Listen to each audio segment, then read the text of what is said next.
नमस्कार, before news पर आप सभी का स्वागत है। मैं हूं आपके साथ विजेंद्र फोर। दोस्तों, आज हम बात करेंगे उत्तर प्रदेश निकाय चुनाव की। जैसा कि आप सभी जानते हैं कि प्रदेश के अंदर शासन और प्रशासन के द्वारा निकाय चुनाव की जो तैयारियां हैं वो लगभग पूरी हो चुकी हैं। ऐसे में शहरों के अंदर जो है हर उम्मीदवार के द्वारा जो है वो जी जान जो है लगाई गई अपने प्रचार के लिए।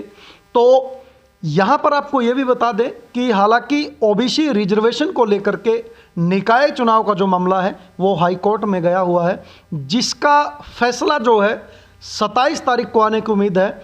ऐसे में आज हमारी टीम जो है वो पहुंची है सहारनपुर नगर निगम क्षेत्र में, जहां पर हमारे साथ मौजूद हैं बीजेपी की सबसे मजबूत और प्रबल मेयर पद की दावेदार श्रीमती अल्पना शर्मा तलवार जी। तो इन्हीं से जानने की कोशिश करेंगे कि चुनाव के लेकर के क्या कुछ प्रमुख रणनीति जो है उनके द्वारा बनाई गई है और क्या कुछ प्रमुख मुद्दे अब की बार चुनाव में उनके रहने वाले हैं।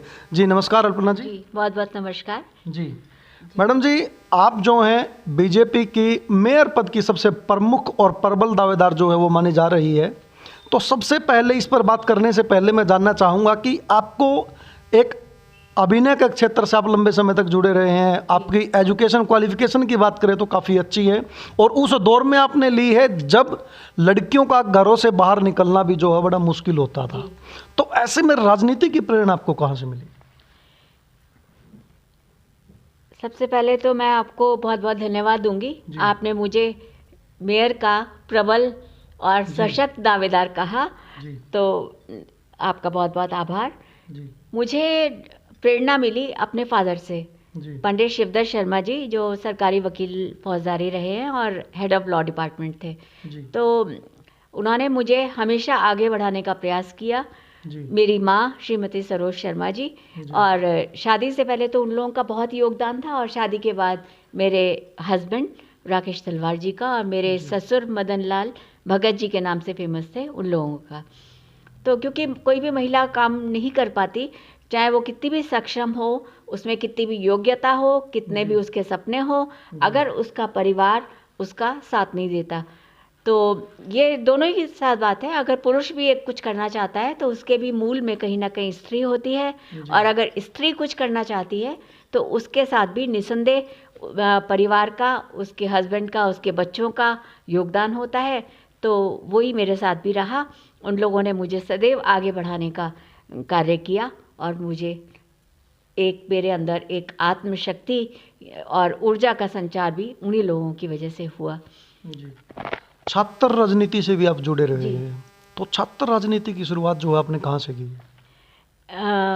सबसे पहले शुरुआत तो मेरी बिल्कुल इनिशियल स्टेज में आशा मॉडर्न स्कूल से ही हुई थी। यहाँ से छात्रा परिषद का चुनाव मैंने लड़ा और मैं वहाँ अध्यक्ष भी थी। उसके बाद जेबीएस में गई, वहाँ मैं सेक्रेटरी रही। उसके बाद मुंडा लाल डिग्री कॉलेज में, वहाँ मैं छात्रा परिषद की अध्यक्ष बनी, और बहुत अच्छे वोटों से मुझे विजयश्री प्राप्त हुई थी। इसमें एबीवीपी का बहुत बड़ा सहयोग था, उन्हीं के समर्थन से मैं बन पाई थी।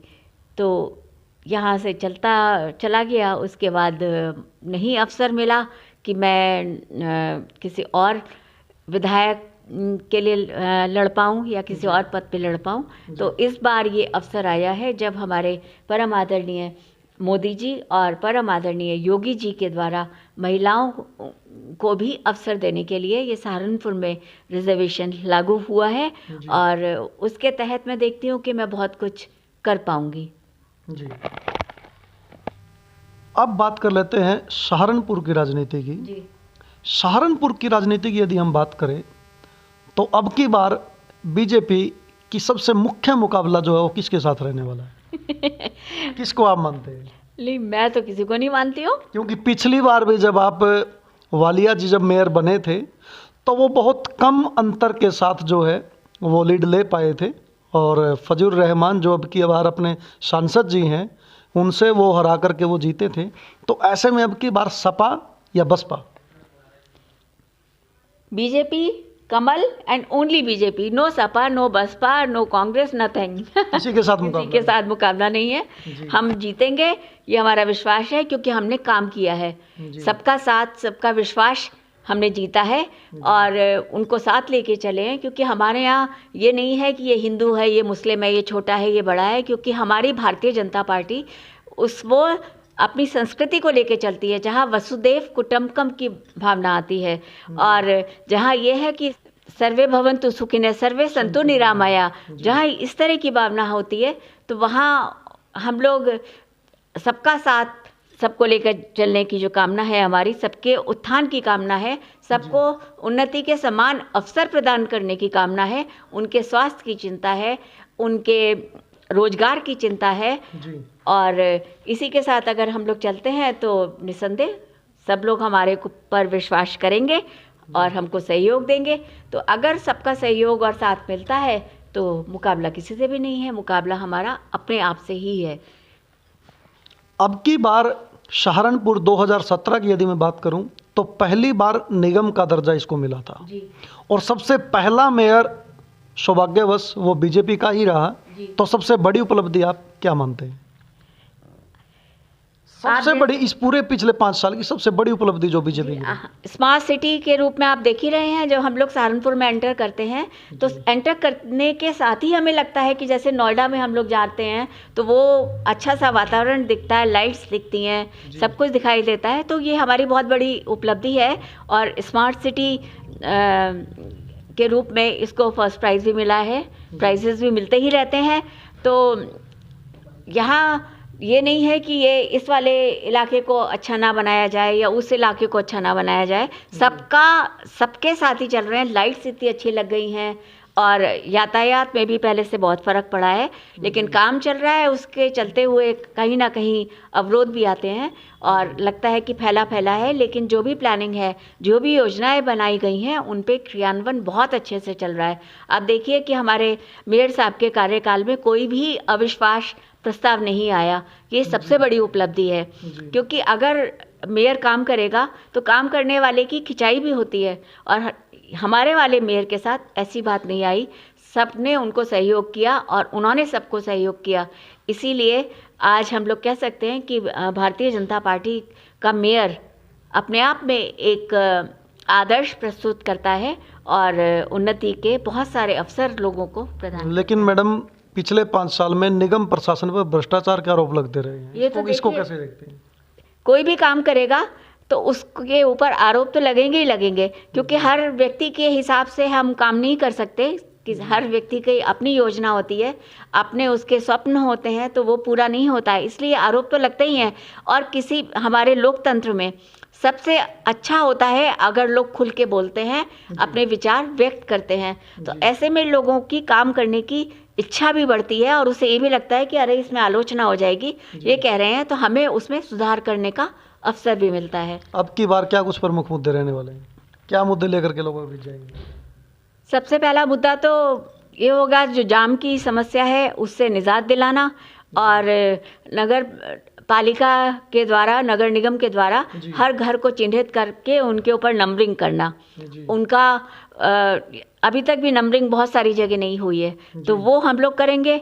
दूसरा, नगर निगम के द्वारा छोटे छोटे विद्यालयों की हम लोग कोशिश करेंगे कि वो खोले जाएं और उसमें गरीब व्यक्ति जो फीस नहीं दे सकते उनको पढ़ाया जाए, उनको फिर वहाँ पर आहार भी दिया जाए। और वो आहार जो मिड डे मील जैसी होती थी पहले समाजवादी टाइम में, उस तरह की मिड डे मील ना हो और हमारे यहाँ हम जो भी उनको भोजन दें वो अच्छे पौष्टिक हो, अच्छे स्वास्थ्यवर्धक हो और उनको बुक्स हम लोग उपलब्ध कराएंगे, उनका मेडिकल चेकअप कराएंगे लगातार, क्योंकि जान है तो जहान है। अच्छा स्वास्थ्य होगा तभी वो व्यक्ति अच्छा अचीव कर सकता है अपनी लाइफ में, तो वो हम लोगों का प्रयास होगा। और उन्हीं बच्चों के लिए और शहर के नागरिकों के लिए उद्यान बनाना, अच्छे अच्छे जगह उनके स्पॉट्स हम लोग चिन्हित करके पर्यटन स्थल बनाएंगे, बच्चों के लिए पार्क बनाएंगे, ये बहुत कुछ करेंगे।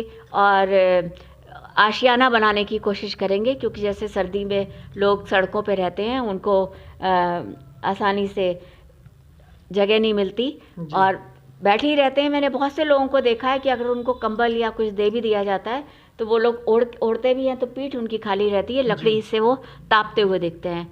तो उन लोगों के लिए हम आशियाने बनाएंगे, रैन बसेरा टाइप के हैं अभी भी, लेकिन वो और ज़्यादा बनाए जाएंगे वहाँ। अब मैंने एक और भी बात नोटिस की है, सिविल हॉस्पिटल में हम लोग जाते हैं तो वहाँ गांव के बहुत सारे लोग आते हैं, उनको वहाँ पर गर्म पानी उपलब्ध नहीं होता, बहुत बड़ी दिक्कत है। उसके लिए उन्हें दुकानों पे जाते हैं, वहाँ गर्म पानी लेते हैं और उसके लिए उन्हें पे करना पड़ता है। तो मेरा ये प्रयास होगा कि वहाँ पर ऐसा भी हम एक पॉइंट बना दें जहाँ उन गरीब लोगों को गर्म पानी आसानी से मिल जाए, क्योंकि दवाई के लिए गर्म पानी चाहिए, सिकाई के लिए गर्म पानी चाहिए, तो वो पैसे से अगर लेना पड़े तो वो दिक्कत आती है। वो हो उनको हम लोग दवाई भी कोशिश ये करेंगे कि वो भी किसी न किसी तरह से उन लोगों की रेंज में जो दवाई आ जाए वो हम उन्हें उपलब्ध करा पाएँ।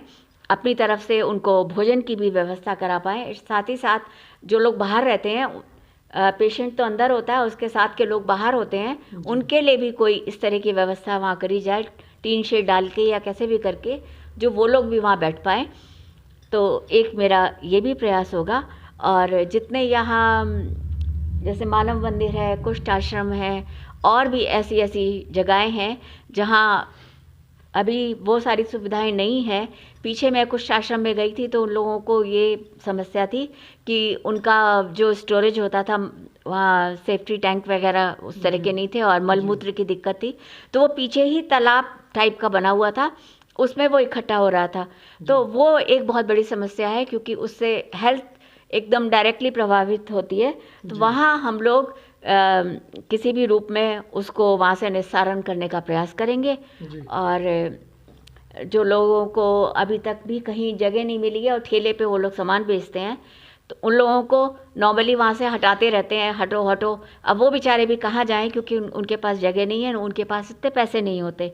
तो उन लोगों के लिए भी हम कहीं ना कहीं कोई जगह चिन्हित करके ऐसा मार्केट बना देंगे, चाहे हमें नाले को ही कवर करना पड़े या जैसे भी भविष्य में होगा। क्योंकि बहुत सारी योजनाएं ऐसी हैं जो मेरे मस्तिष्क में भी हैं और मैंने लिख के भी रखा है, लेकिन मैं उसे अभी डिस्क्लोज नहीं करना चाहती, क्योंकि अभी पता नहीं, देखिए कौन बनता है, उनके साथ बातचीत करके लोगों से फिर हम उसके ऊपर काम करेंगे। जी, यदि आपको मौका पार्टी नहीं देती है और दूसरा कोई कैंडिडेट मेयर के लिए आता है मैदान में, तो आप उनके साथ शेयर रणनीति आपकी जो शेयर नहीं करेंगे? नहीं करूँगी, उस स्टेज पे करूँगी, क्योंकि जो भी पार्टी का कैंडिडेट होगा वो हमारा ही कैंडिडेट होगा।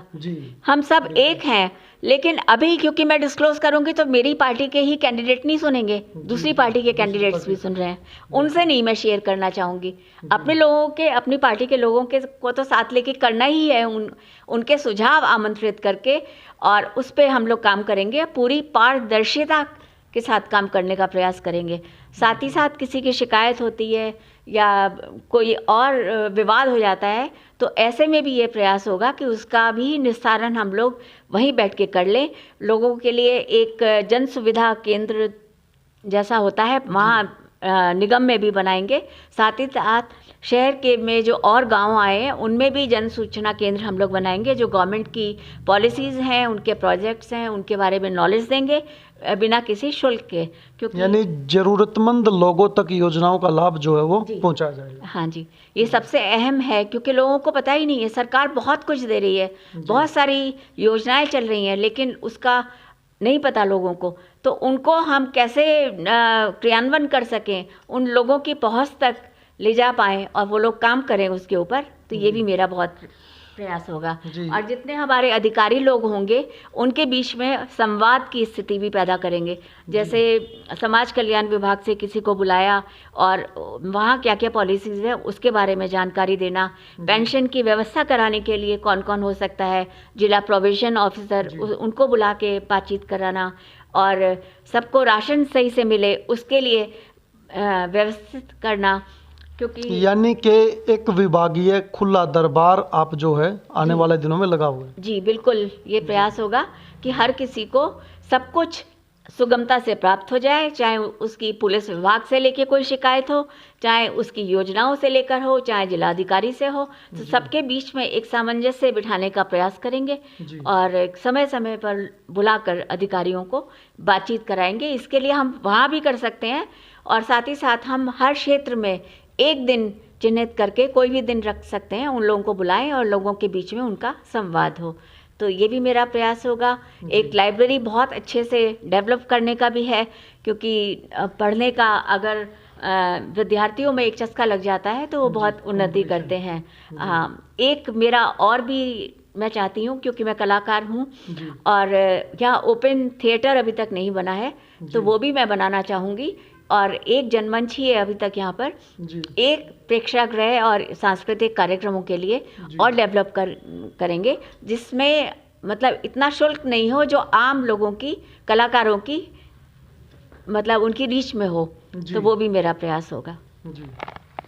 आपने शिक्षा की बात की। शिक्षा एक ऐसा मुद्दा होता है जिससे हर जनमानस जो है प्रत्यक्ष रूप से प्रभावित होता है, क्योंकि आदमी की आय का सबसे बड़ा हिस्सा जो खर्च होता है वो शिक्षा और स्वास्थ्य, दो जगह पर होता है। और एक अच्छी शिक्षा सरकारी स्कूलों में ना मिल पाने के कारण हर कोई जो है अपने बच्चे को अच्छी शिक्षा दिलाने के उद्देश्य से प्राइवेट स्कूल की ओर जो उसका रुख करना पड़ता है। तो इसको सरकारी स्कूल में उच्च शिक्षा जो है या गुणवत्ता के साथ शिक्षा प्रदान की जाए, उसके लिए आपका सबसे प्रमुख जो कदम रहेगा वो क्या रहने वाला है? मैंने पहले ही जिक्र किया था इसका, किया था, बिल्कुल किया था। अपने मतलब एक्चुअल वास्तव में अल्पना जी ये है, ऐसा नहीं है कि स्कूल नहीं है, स्कूल तो हैं, लेकिन वो गुणवत्ता के साथ शिक्षा वहाँ पर नहीं दी जाती। शिक्षकों के साथ जो है वो लापरवाही वहाँ पर बरती जाती है। कई बार मीडिया के माध्यम से ये भी सुनने में आया है कि जो सरकारी स्कूल के अंदर जो टीचर है या सरकारी जो प्रशासन है वो अपने बच्चों को सरकारी स्कूल में कराए, तब इसकी असली हकीकत जो है वो जनता के सामने आएगी। जी बिल्कुल, आपने उचित प्रश्न पूछा, कहा है।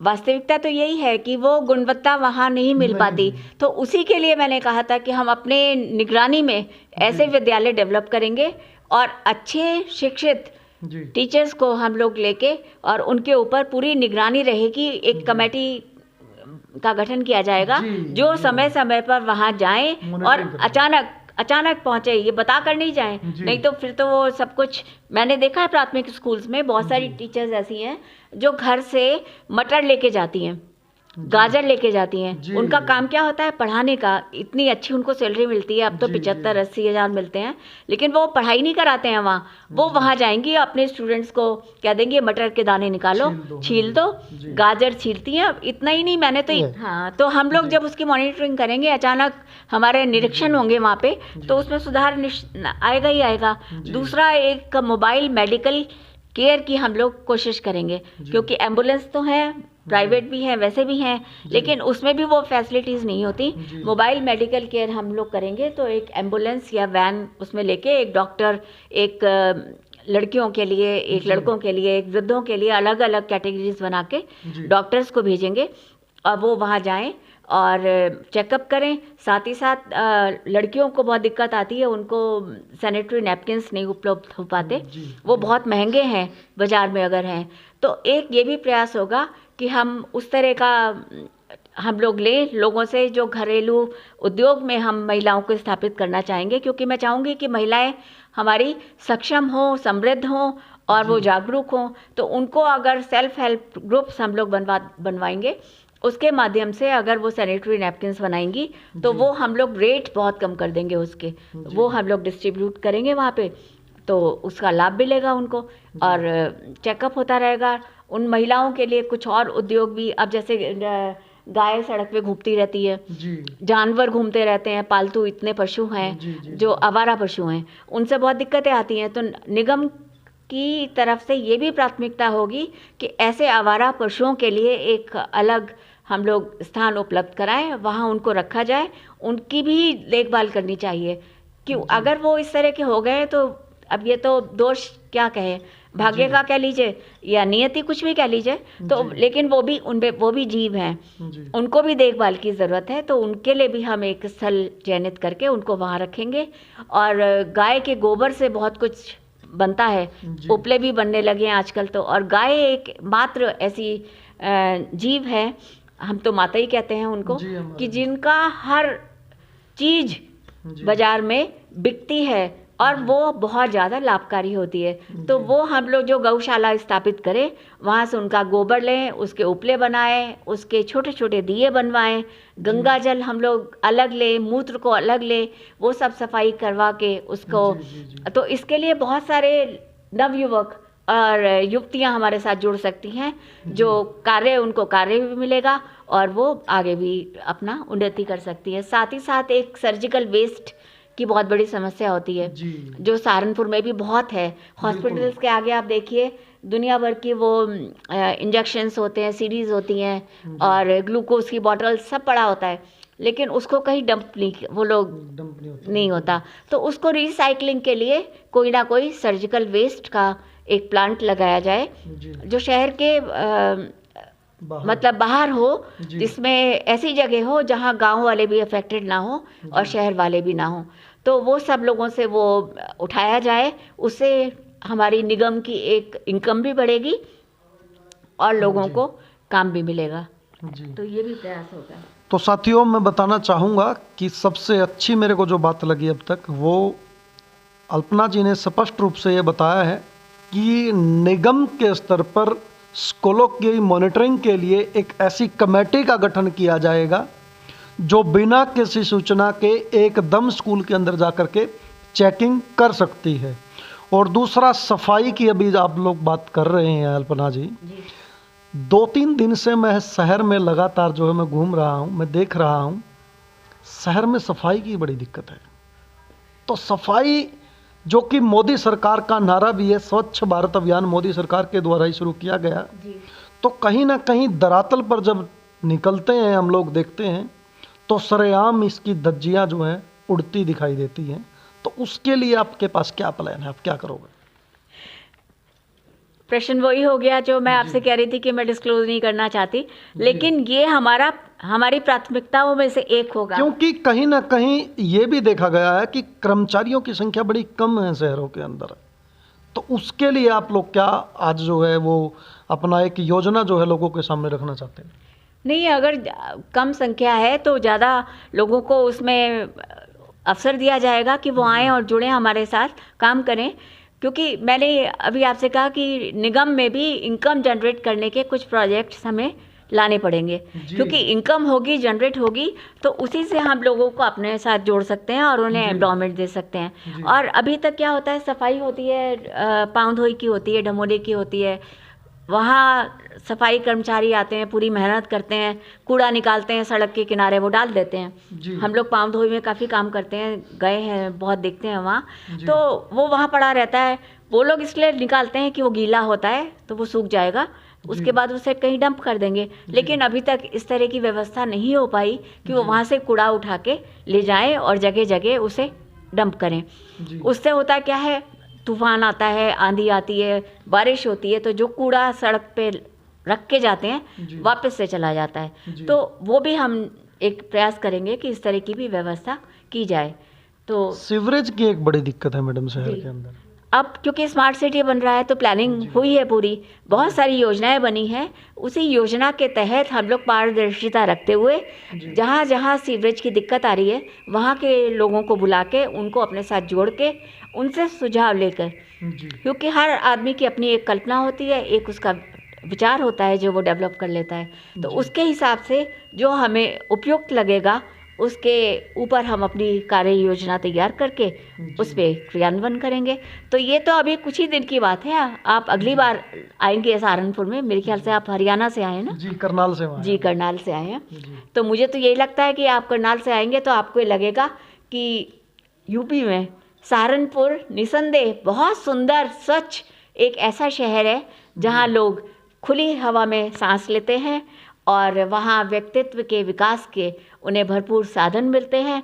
आंखों को देखने में अच्छा लगता है, अभी अच्छा लगता है तो आगे तो डेवलप होते होते बहुत अच्छा हो जाए। आज के समय की यदि बात करें अल्पना जी, खासकर बहन बेटियां जो हैं घरों से बाहर निकलकर अपने आप में एक असुरक्षा की भावना जो है वो महसूस करती हैं, तो उनको कैसे, क्या विश्वास आप जो है दिलाना चाहोगे? जी, मैं विश्वास ये दिलाना चाहूँगी कि नगर निगम की सीमा के अंतर्गत जो भी गांव शहर और या जो भी इलाके आते हैं उनमें अब महिलाओं को डरने की ज़रूरत नहीं है। वो खुल के अपना काम करें, अपने दायित्व का निर्वाह करें, क्योंकि अब उनकी सुरक्षा का दायित्व हम लोग लेंगे। नगर निगम की तरफ से एक नंबर दिया जाएगा जहां वो कभी भी फ़ोन करके हमें अपनी जो भी दिक्कत आ रही है वो बता सकेंगी, और हमारी तरफ से फ्री लीगल काउंसलिंग का भी एक सेंटर वहाँ पे बनाया जाएगा। अगर उनको दिक्कत है, कहीं कोर्ट में जाने में दिक्कत आ रही है या घर से या समाज से कहीं से भी वो पीड़ित हैं, तो उनके लिए हम लोग फ्री लीगल काउंसलिंग करेंगे। तो और पुलिस और प्रशासन का सबका सहयोग उनको उपलब्ध कराने में हमारी भी प्राथमिकता होगी कि हम डीएम से, एसएसपी से, डीआईजी से, इन लोगों से बात करें और उनको वो सुविधाएं भी उपलब्ध कराएं। जी। शहर के अंदर कुछ कॉलोनियां आज भी ऐसी हैं जहां पर मूलभूत सुविधाएं जो होती हैं आदमी की, जी, पानी कह लो या गलियां कह लो या फिर बिजली कह लो, यहाँ तक कि छोटी सुविधाओं का भी बहुत ज़्यादा अभाव वहाँ पर है, तो ऐसे में उनको क्या विश्वास दिलाना चाहोगे?